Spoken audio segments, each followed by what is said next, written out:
And we're live. Hello, Lindsay Rainwater here, Lindsay Rain H2O, totally trendy Tuesday. So I had the realization this afternoon as I was driving back to my Airbnb from being in health clubs all day that I didn't want to finish my blog tonight. I wanted to vlog instead, and I don't have any idea where that inspiration came from. Amy Schmitter, I totally listened to your podcast all afternoon and thought to myself, I'm going to channel some inner Amy tonight, and I am going to vlog as opposed to finish my blog. So, all that to be said. Oh my gosh, that was ridiculous.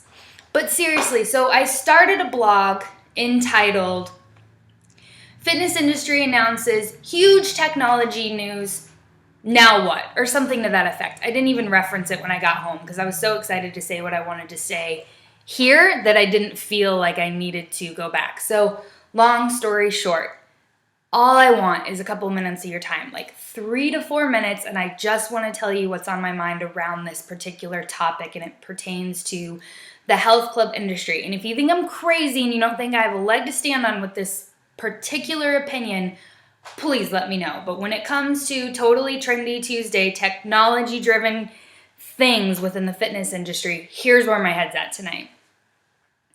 So, ton of announcements were made this year at IHRSA and a little bit before that, specifically in the way of technology starting to be integrated into equipment functionality, which is mind-blowing. Like, when you really think about it, how cool is that I can walk into a gym with my wearable device on and I can sync to the equipment?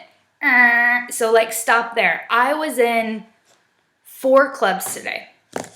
And do you want to know how many pieces of equipment that I saw that were less than 2 years old? Very few.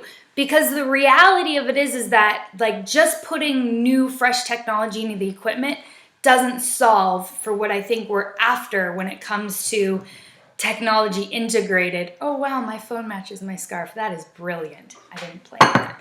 But really, technology-driven initiatives, to me, what's at the heart of the potential with this is that technology gives us the ability to elevate the entire experience for a member within a health club. Let me repeat that.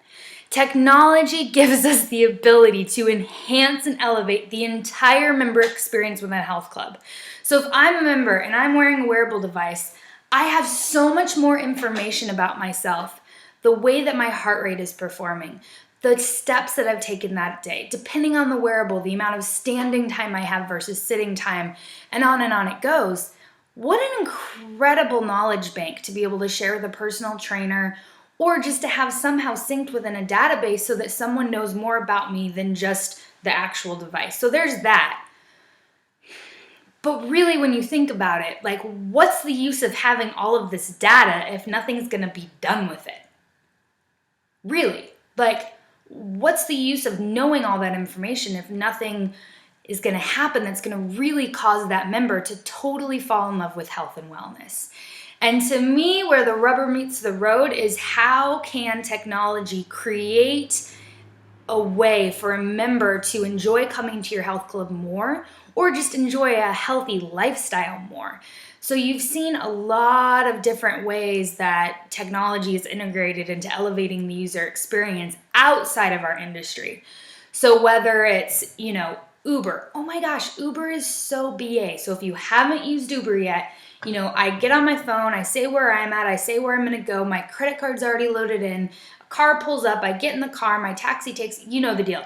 So it's this super touchless, easy way to do things that I'm getting used to doing on my phone, and then I walk into the health club and I have to key in my phone number, wait for my fingerprint to scan, nobody talks to me, I get on a treadmill, I do my little run and I leave and that's it. There's gotta be a way to integrate some of these really cool services that we're seeing in other industries into our own.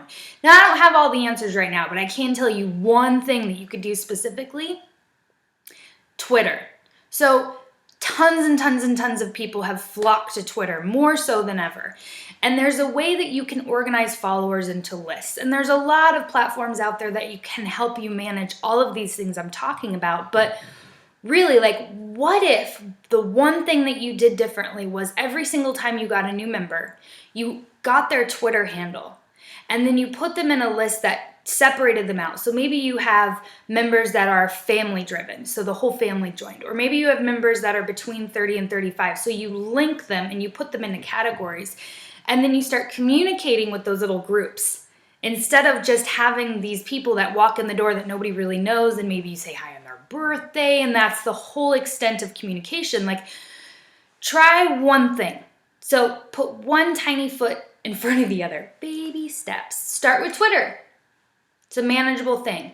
Because I think right now the reality of it is for every single health club across the nation to replace all of their treadmills with one of Technogym's fancy new treadmills, which I think would be so cool if that happened. However, if there isn't already a system in place to elevate the member experience, to expand the consciousness of the people coming in the door, what's the point? So I feel like this vlog was actually really cool. I'm noticing that my timer says I've been talking for 6 minutes. Shocking. I went over. Sorry about that. But seriously, I would love your feedback. So I'd love to know what your opinion is on this whole consciousness blended with technology. Do you think it's really important to elevate the member's experience via technology, or just leave them alone and the next piece of equipment can do it for them? I'm not trying to be harsh. I'm trying to be realistic about the way that people are being interacted with outside of our industry, and be realistic with what's coming down the pipe that we need to be thinking about in regards to how we're communicating with people. Let me know your thoughts. I'd love to know. I plan on putting another blog out tomorrow. As of right now, it's going to be a written blog for Wake Up Wednesday, but I don't know if by the end of tomorrow if I'm going to feel like vlogging or blogging, so we'll see. Thank you for listening tonight, and have a gorgeous evening.